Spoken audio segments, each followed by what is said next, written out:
जिसके माध्यम से वो मवाद बाहर निकल जाता था शरीर, वो मवाद निकल नहीं रहा। अब क्या हो रहा है कि वो फोड़े फुंसी हो आज भी नहीं है, लेकिन बाहर ना निकल करके वो अंदर को बाहर नहीं निकल रहा है।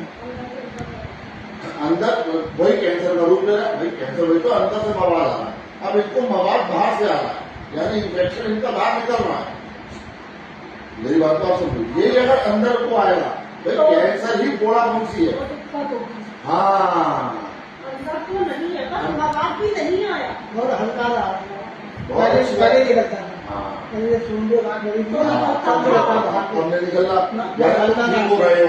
अब क्या है कैंसर ही पूरा फुंसी है, ऐसे समझो। अब क्या होता है कि लोगों का अंदर मवाद निकलता है, जब अंदर निकलता है वो कैंसर का रूप ले लेता है।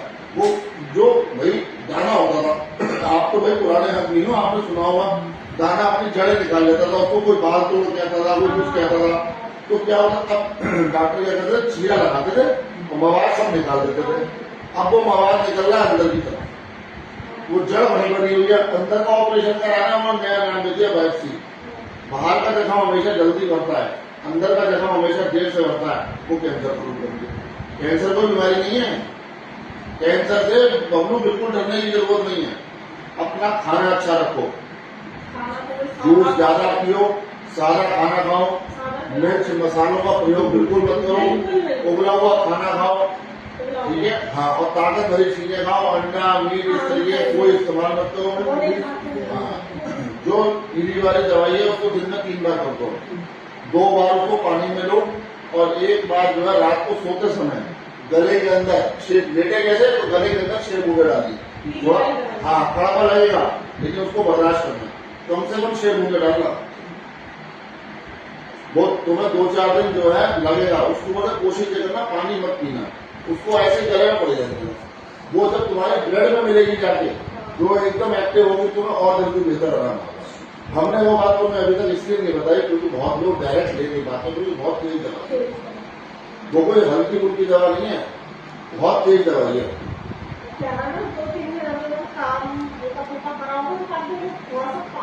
कोई बात नहीं, बाहर तो निकल रहा है, कोई दिक्कत नहीं है। मैंने तो बताया थोड़ा फुंसी में पास बाहर तो निकल रहा है, कोई दिक्कत नहीं, अंदर को नहीं निकलना चाहिए। अंदर को हमें सोचने का कारण है हमारे लिए, बाहर के लिए हमें सोचने का कोई कारण नहीं। अंदर ठीक है, भगवती कृपा, बाबा की कृपा, उन्होंने आशीर्वाद को भंडारे वैसे दे दिया, क्यों चिंता कर पड़ेगा, ठीक है ना। बाबा कृपा करेंगे, भगवती कृपा करेगी, बिल्कुल ठीक हो जाएगा। बस कृपा करना उनका काम है, दवा देना मेरा काम है, अरदास करना तुम्हारा काम है, ठीक है ना। 100 बात की एक बात का आप ध्यान रखो।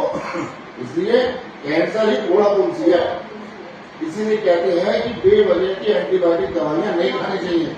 जरा सा बुखार हुआ पहुंच गए, जरा सा बुखार हुआ एंटीबायोटिक खा ली, अरे गोली खा लो पैरासिटामोल, ठीक है।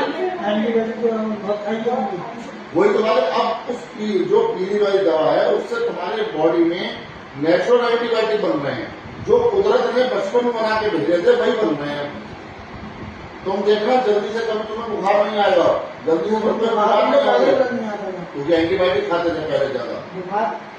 बुखार आना भी जरूरी है, जुकाम लगना भी जरूरी है, दस्त होना भी जरूरी है, उल्टी आना भी जरूरी है, फोड़े फुंसी होना भी शरीर में जरूरी है, क्योंकि वो हमारे अंदर के जो जितना मवाद है, शरीर के अंदर की जितनी गंदगी है, वो उस रास्ते से बाहर निकल जाती है। अब लोग कहते हैं जुकाम लग गया, अरे डॉक्टर साहब दवाई दे दो, डॉक्टर साहब ने अपनी तरफ से खुद की दवाई दी पहले, अरे यार ये डॉक्टर बेकार है यार, उसके पास चले जाओ, वो दवा अच्छी दे देगा। उन्होंने क्या करा, तुम्हारा हाई डोज दी थी, उसने तुम्हारा जुकाम अंदर ही बंद कर दिया, तो वो मवाद कहाँ रहा, तुम्हारे अंदर रहा, बाहर तो निकलेगी नजला, और जब नजला तुम्हारे अंदर से निकलेगा नहीं,